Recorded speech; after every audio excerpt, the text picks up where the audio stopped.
Pour cette tâche, vous devez rédiger un message dont l'objectif est de décrire, narrer ou expliquer un sujet. Le message sera adressé à un ou plusieurs destinataires spécifiés. Assurez-vous que votre texte contient entre 60 et 120 mots. Cette tâche évalue votre capacité à communiquer efficacement à l'écrit.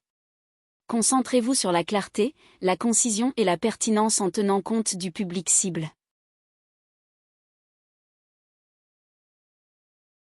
Sujet.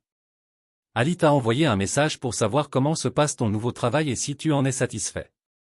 Tu lui réponds en décrivant ton emploi, lieu, ambiance, collègues, etc., et en partageant tes impressions. Salut Ali. Oui, j'ai commencé mon nouveau travail et ça se passe super bien. Je travaille dans une belle entreprise située en plein centre-ville, avec des collègues très sympas. Ils sont très accueillants et m'aident beaucoup pour m'adapter. L'ambiance est assez détendue, ce qui est agréable. Les missions sont intéressantes et variées, donc je ne m'ennuie pas du tout. Je suis content d'avoir fait ce choix, je pense que ça va me plaire. À bientôt. Nabil.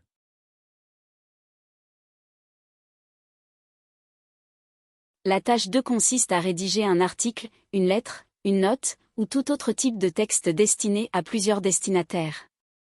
L'objectif est de rendre compte d'une expérience ou d'un récit.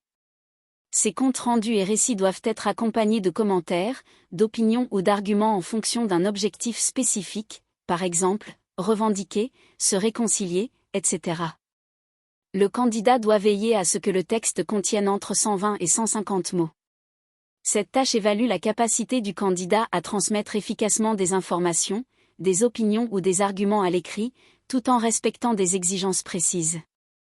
Les candidats doivent produire un texte cohérent et persuasif, adapté à l'objectif et au public visé.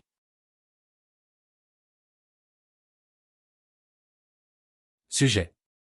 Vivre avec une personne âgée, comment faire? Un site internet cherche des témoignages sur cette expérience. Tu racontes comment tu as vécu cette situation et ce que tu en as retenu. Vivre avec une personne âgée, une expérience enrichissante mais délicate. Vivre avec une personne âgée représente une aventure humaine marquée par des moments de complicité et des responsabilités supplémentaires. Cela demande patience et compréhension pour répondre aux besoins particuliers liés à l'âge avancé. Lorsque j'ai accueilli ma grand-mère chez moi, j'ai rapidement compris l'importance d'adapter notre quotidien à ses besoins. Chaque journée présentait des défis, de l'organisation des repas aux gestes de soutien pour sa mobilité. Cependant, petit à petit, cette expérience s'est transformée en véritable échange. Nous avons appris à partager de précieux moments ensemble, à communiquer de manière encore plus profonde. Je recommande vivement à ceux qui accueillent un proche âgé de s'armer de patience et de bienveillance. Cet engagement familial renforce les liens tout en apportant des leçons de vie inestimables, permettant de développer empathie et solidarité.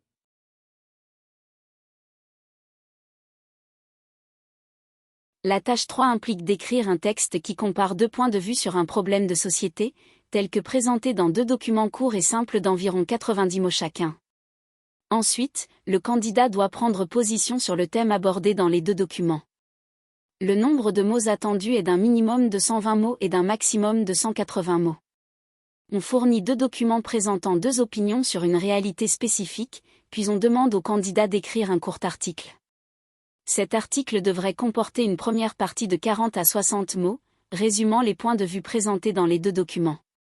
Il devrait également inclure une deuxième partie de 80 à 120 mots, exprimant le propre point de vue du candidat sur le sujet discuté dans les deux documents.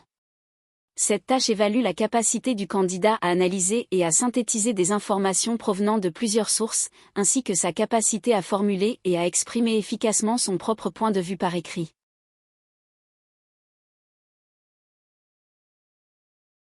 Sujet. Les cours de langue en ligne. Document 1. Grâce à Internet, il est tout à fait possible d'apprendre une langue en ligne et d'obtenir de bons résultats. Contrairement aux formations classiques, ces cours offrent une grande flexibilité, on peut étudier à n'importe quel moment de la journée, sans avoir à se déplacer. Cet apprentissage à distance permet non seulement un gain de temps, mais aussi des économies financières. Document 2.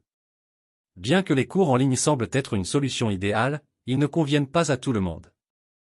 Il est nécessaire d'avoir une connexion Internet stable et un équipement adapté, ordinateur, smartphone, tablette.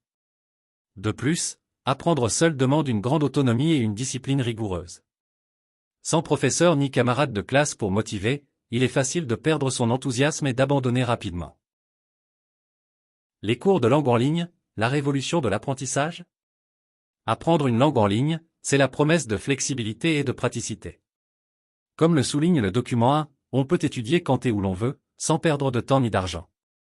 Pourtant, le document 2 rappelle que cette méthode exige autonomie et ressources technologiques adaptées. À mon avis, les cours en ligne offrent une alternative pratique, surtout pour les personnes à l'emploi du temps chargé ou vivant loin des centres linguistiques. Leur flexibilité répond aux exigences du mode de vie moderne. Cependant, comme le mentionne le document 2, l'absence de contact humain et les défis techniques ne doivent pas être sous-estimés. En conclusion, la solution idéale réside dans un équilibre entre ces deux formats, alliant les avantages du numérique à la richesse de l'interaction humaine.